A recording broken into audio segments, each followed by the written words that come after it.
आज की कहानी प्रतिभा की है।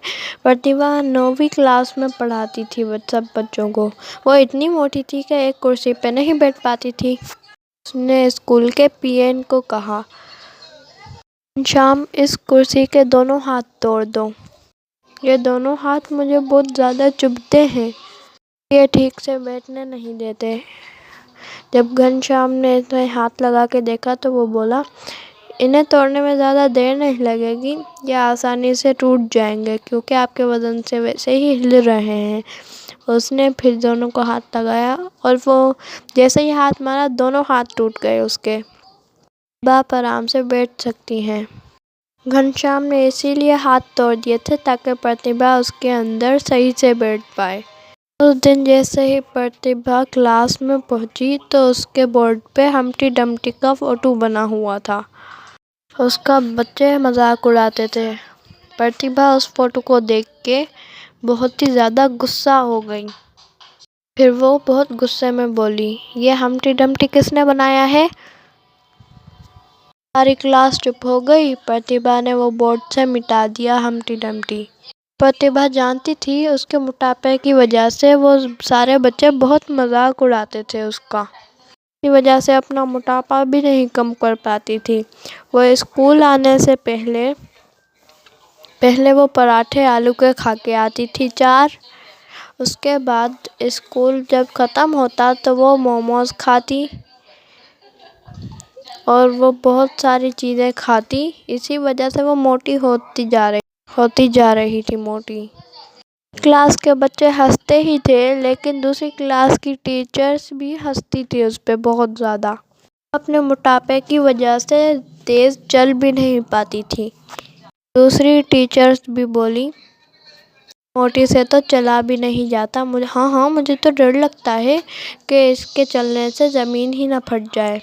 प्रतिभा वो सुन रही थी सारी बातें। का भी बहुत मजाक उड़ाया जाता था लेकिन वो फिर भी अपना मोटापा कम नहीं करती थी। स्कूल में एक फंक्शन भी रखा गया था। कॉमन रूम में बैठ के सारी क्लास की टीचर्स बातें कर रही थी।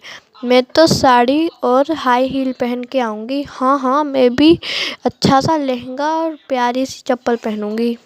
प्रतिभा भी वहाँ पर बैठ के सोच रही थी कि मैं एक हाई हील और प्यारी सी डिज़ाइनर साड़ी भी पहन के आऊँगी, मैं भी पहनूँगी। और प्रतिभा ने कभी डिज़ाइनर साड़ी भी नहीं पहनी हुई थी। उसने प्यारी दिखने की चाहत में सारी टीचर्स की तरह हाई हील और प्यारा सा लहंगा पहनने की चाहत की। अगले दिन डिज़ाइनर के पास गई और उसने एक साड़ी ले ली। वह दूसरे दिन पहन के चली गई। सारे वहाँ पर बैठे हुए थे। एक लड़की ने कहा, मैं चाहती हूँ कि सारी टीचर्स स्टेज पे आएं। अनाउंसमेंट सुन के सारी टीचर्स वहाँ पर आ गई और साथ साथ प्रतिभा भी स्टेज पे आती है। सारी टीचर्स वॉक करती हैं और प्रतिभा से चला भी नहीं जाता। उसने हाई हील पहनी थी, इस वजह से वो गिर गई। इतनी मोटी थी वो, गिर गई। सब लड़कियां, सब स्टूडेंट हंसने लगे। उसे बहुत ज़्यादा बुरा लगा।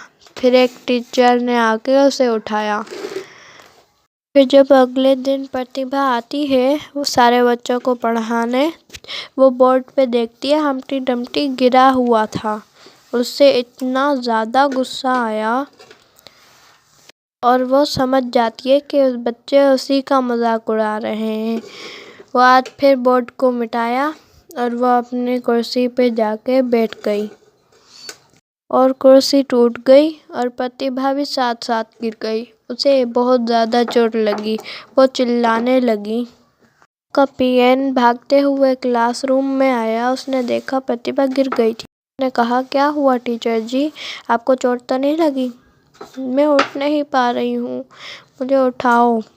फिर जब पीएन ने उसे उठाना चाहा तो उसे उठ ही नहीं रही थी। उसने बहुत ज़्यादा खींचा उससे उठी ही नहीं। उसने और लोगों को बुलाया कि जल्दी आओ, मैडम को चोट लग गई है। फिर वहाँ पर और भी लोग भाग के आए और उसके उठने में हेल्प की। उसकी कमर बहुत ज़्यादा दुख रही थी। बहुत दर्द हो रहा था, इसीलिए वहाँ की प्रिंसिपल ने हॉस्पिटल में कॉल की। एम्बुलेंस आई और उसे ले गई। डॉक्टरों ने बताया कि इनकी कमर की हड्डी में क्रैक आ गया है, इस वजह से इन्हें ठीक होने में 1 महीने का टाइम लगेगा। प्रिंसिपल ने कहा, ठीक है डॉक्टर। डॉक्टर उसे छुट्टी देता है और घर भेज देता है। उधर भी वो बैठकर आलू के 4 पराठे खाती थी। वो इतनी मोटी हो गई थी। टाइम गुजरता गया और वो ठीक हो गई थी। एक दिन प्रतिभा ने सोचा, बच्चे तो मेरा और ज़्यादा मजाक उड़ाएंगे, इसी वजह से मैं और कुछ दिन की छुट्टी लेती हूँ। फिर प्रिंसिपल से और कुछ दिन की छुट्टी ले ली प्रतिभा ने।